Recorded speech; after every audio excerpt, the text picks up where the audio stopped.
What's going on, YouTube? Heir of Carthage here. I'm going to bring you some Rome Total War. I had a couple of decent battles today. I don't think that they were anything standout or spectacular.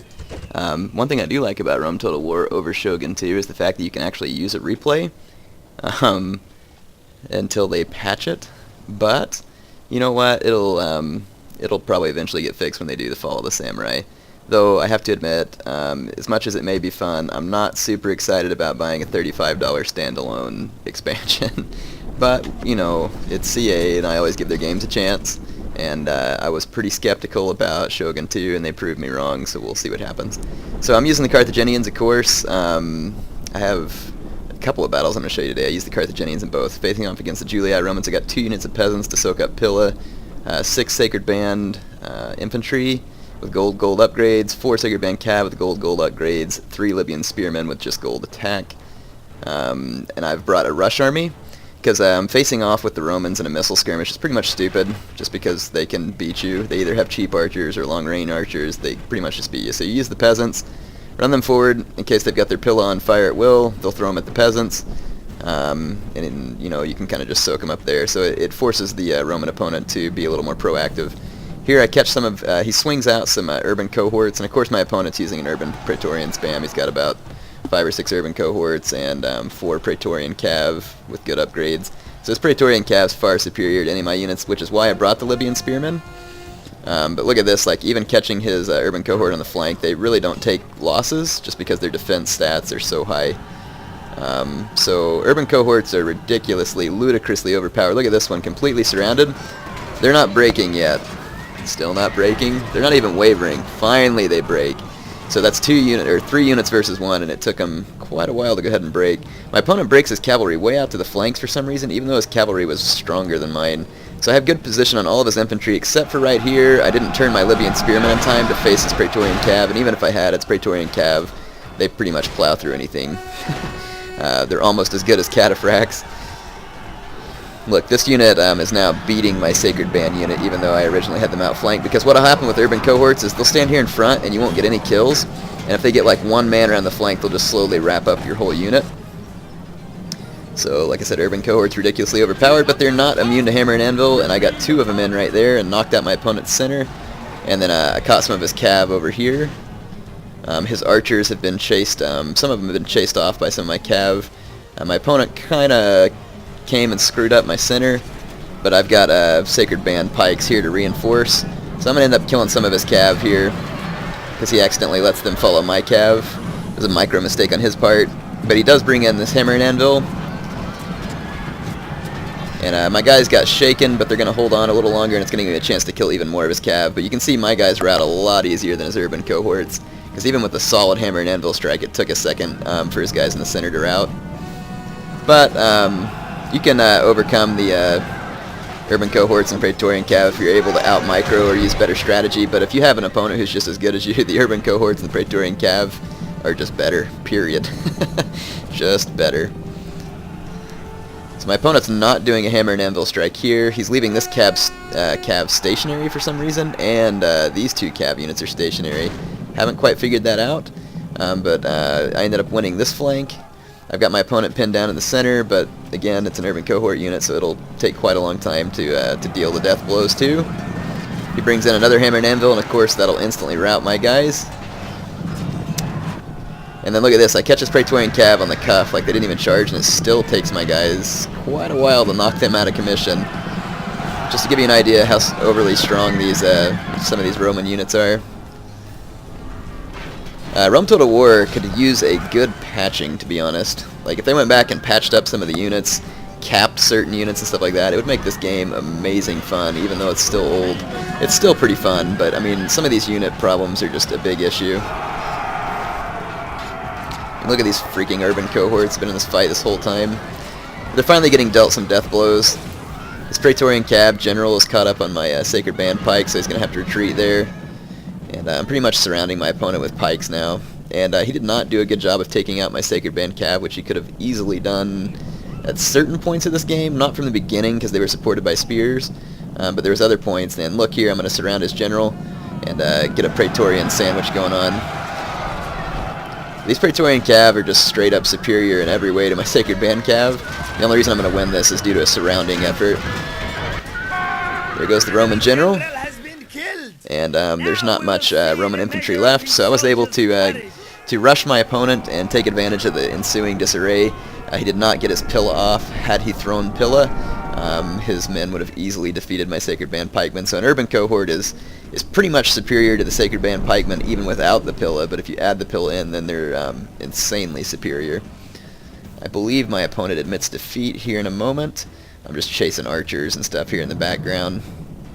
Nothing too significant. He's got this Praetorian Cav unit that's regrouped. There we go, yep. He admitted defeat. So good game to my opponent. I'm not like trying to run him down for using Urbans and Praetorians. I'm one of the few people online who doesn't, just because I can't stand their stinking ludicrous nature. But, you know, people can play the game however they want. Good game to my opponent. You can see he actually got more kills than me, but I still managed to win that battle.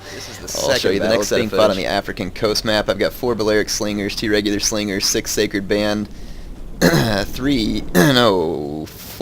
Iberian Infantry, all with good upgrades. You may be wondering why I brought Iberian Infantry. I'll show you. I've got 3 Long Shield Cav, and then 1 Round Shield Cav way back here in the back that I'm going to swing around behind my opponent. He's playing as the Greek City-States. He's got a Greek Cav way back here.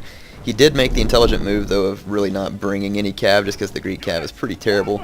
And he saved his money for archers and hoplites. He has got a lot of both.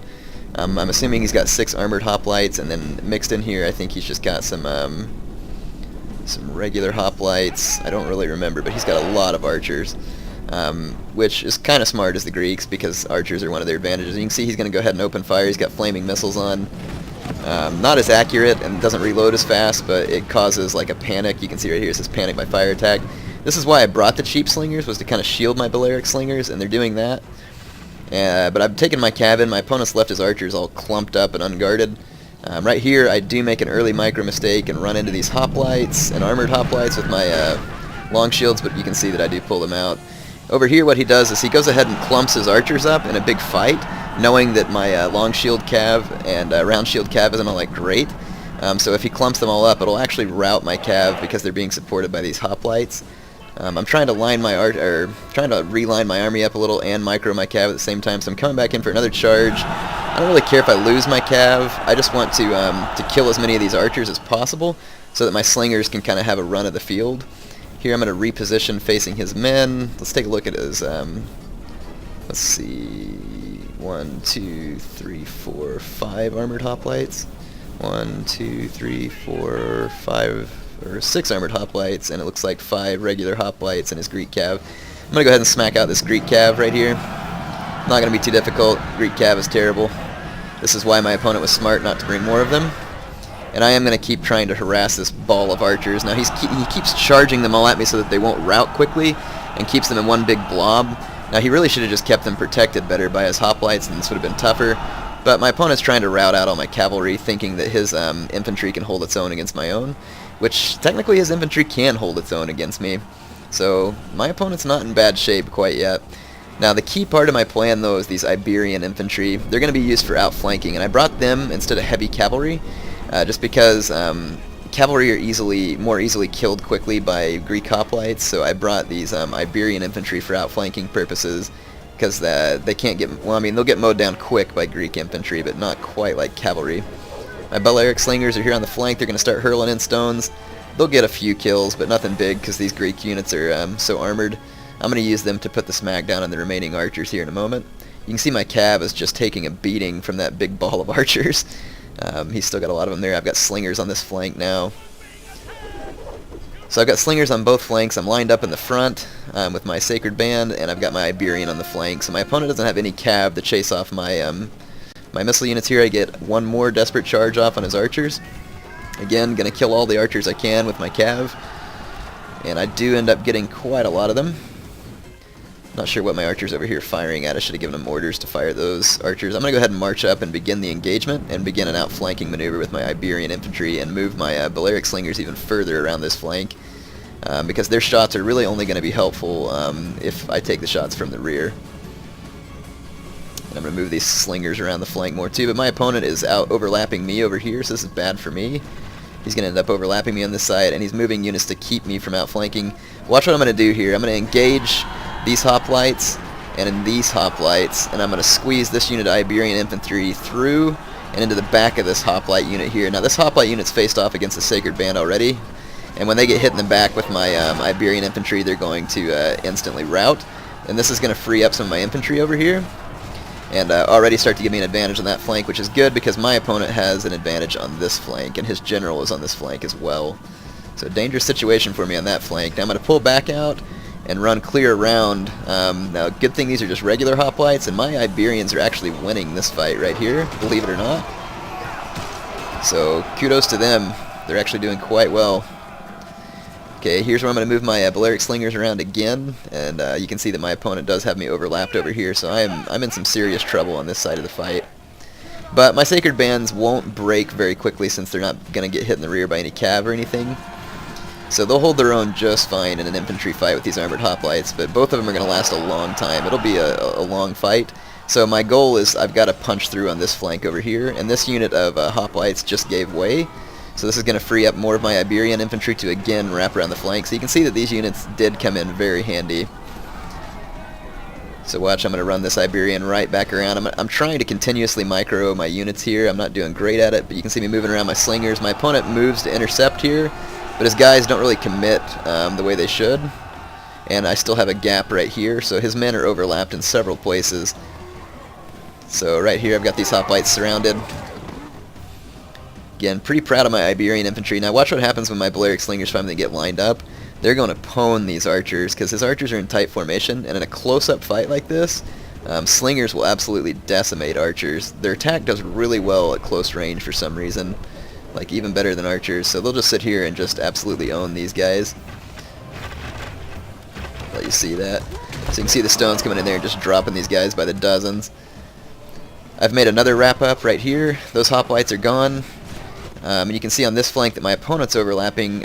These guys were in defensive formation. He should have taken them out of defensive formation, and then they would have pushed against the back of my men harder and caused a lot more damage. So you have to know when to take your hoplites in and out of defensive formation. Check this out. This unit of armored hoplites breaks because it's completely and totally outflanked. And then that breaks all of these men, and it's going to start a pretty contagious rout. And I'm just going to keep running my Iberian infantry. So my Iberian infantry definitely actually saved the day in this fight. They completely owned the left flank, which is pretty amazing. Even against units as crappy as just regular Greek hoplites, I expected them to get pwned on. But they did very well. Made me proud. And my strategy worked out well there. What I would have done if I were my opponent is I would have put my general in like a Spartan hoplite unit. I would have probably brought like 2 Spartan hoplites. You don't even have to give the Spartan hoplites many upgrades, and they'll beat Sacred Band, and it can cause like a breakthrough in a couple areas. So if you're going to play as the Greeks against Carthage, you should definitely bring like a Spartan hoplite or 2, because the armored hoplites are equal with the Sacred Band, but the Spartans are better, and so it'll give you a decisive advantage in a few spots on the battlefield. So I would definitely bring a Spartan hoplite or 2 if you're going to use the Greek city-states against another heavy phalanx faction. Good game to my opponent. It was fun. Hope you enjoyed that. Let's take a look at the kills real quick. I was curious. Where's my Sacred Band Iberian infantry? So they didn't get like a huge number of kills, but their flanking really helped out. So my Balearic Slingers got some decent kills. Anyway, good stuff. Hope you enjoyed that. And believe it or not, I actually have one more battle for you, but it's not Rome Total War, it's Shogun. So this is kind of a combination video. Hey there, YouTube. Alright, let's do the Shogun portion of this. So this is live recorded, commentated afterwards, of course. So you can see my army set up there. I'm using Naginata and Yari Samurai combined infantry, and I've got 2 matchlock samurai that are not veterans. I've got a Bokav and Onabushi Heroine, which I never even had considered using that unit. I'm not saying I use it in every battle, but I played a battle with Belle the other day, and hers was like all souped up, of course, because you know, she's a girl and she probably thinks it's cool that CA gave, like, you know, a cool female unit in this game. So she had hers all souped up, and I was like, wow, that thing actually has some pretty insane stats. The only thing is there's probably still some tricks to using it right. You can't increase its bow stats, but you can increase its melee stats. And it actually has some really high melee stats, but it does run around in loose formation since it's one of the Rise of the Samurai units. But if you can get it into a cav fight or into an enemy general and it doesn't take a charge, like if you can start the fight with like a Yari cav or something else and then charge in the Onabushi, it actually gets a lot of kills because it has a blazingly high attack combined with the bonus versus cav. So it's kind of like a katana cav with a bonus versus cav, but if you can just, like I said, get into that fight without taking a charge since they're in loose formation, then it's actually a pretty darn sweet unit. I don't know if you can look, if I mouse over it, you'll get to see the stats on it, but it's got something like it. Mine's only got 2 melee upgrades, and it's already got like 20 morale and like 24 attack. Some ridiculous stats. So I've played some battles recently, and I knew that this could be done, but I hadn't seen players really doing it very much up until recently. So I'm going to show you a strategy on here. I'm not like super excited about showing it to you because I'm afraid people are going to abuse it. But I figured it was, time I explain it to you. So if you're one of those people online maybe getting frustrated by it, you'll understand it. So there's been several patches to Shogun 2, and each one of the patches, it seems like, did something to the matchlocks. So at first the matchlocks, would basically shoot at anything, even if your guys were in front of them, and it didn't really cause a morale penalty to your own men. They would hit your own men, but it wouldn't really cause them a morale penalty, and so it was messed up, and it was a pain in the butt, and of course everybody would just leave their matchlocks behind their own infantry and still be able to pwn your infantry, which didn't make much sense. So then CA nerfed them down quite a bit, put some caps on them, nerfed their reload upgrades and stuff like that, and then made it to where they had a huge friendly fire penalty, like big time friendly fire penalty, and so they became worthless. Well, then they came back in another patch and made it to where the matchlocks just simply won't fire unless they have a clean line of sight to an enemy. So even though there may be a penalty there, when they shoot, they don't hit your own men, so you're not going to, suffer the penalty. So now they just basically will put pinpoint fire onto enemies. And so what people have figured out is that you can actually just leave them behind your infantry once again, and anywhere where the enemy infantry kind of comes into a little hole, your matchlock will just start sniping them. And your own guys won't suffer the morale penalty because they're sniping out the enemy, but the enemy suffers the morale penalty. So once again, the matchlocks can be used a little bit cheap, but all in all, they're not near as powerful as they used to be, and they've been capped. But I did want to make you aware of this strategy by showing it to you, just so that you can know some different ways to defeat it. So some good ways to defeat it is foot archers, to be honest. Bow cav can take down matchlock, but not real super quick. So a good foot archer unit like a bow monk or a bow samurai can pretty easily knock out these enemy matchlocks. And some of you may be thinking, like, you see them in the battle and you're like, well, it's not a big deal because they're behind their own guys, so they're really not going to do any damage. No, they will do damage, and I'll prove it to you in this video. So don't start a fight, if it's at all possible, when they have matchlocks standing behind their men, because they will beat you. And you need to use some bow units to first do this. And the reason people are using this strategy again is because a lot of people are rushing, which is exactly what my opponent's doing. And I'm going to show you how, even though he's got like a massively larger amount of infantry and even more cav than me, his rush is going to get offset by the number of kills that my matchlocks are going to inflict on him. So I'm going to use my Onabushi and my bow hero, or my bow cav, it's basically a hero, to come in here and start doing some damage. I see 3 Yari cav pop out of the woods, so I got to run away.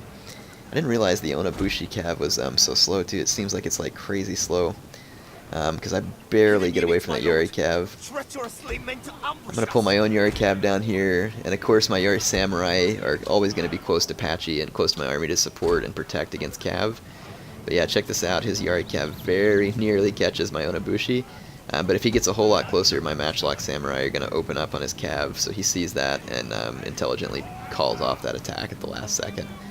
Now the Onabushi, if there was no charge involved, would pwn that Yari cav one-on-one, but if the charge is involved, the Yari cav is going to really gun down the Onabushi because their charge is bigger, and they have more men, and they're not in loose formation.